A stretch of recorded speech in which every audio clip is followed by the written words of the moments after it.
pretty cool. It's an amazing place, right, honey? Yep. This is our bus store.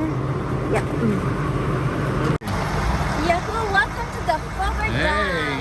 It's very nice. Hoover Dam. Hoover Dam.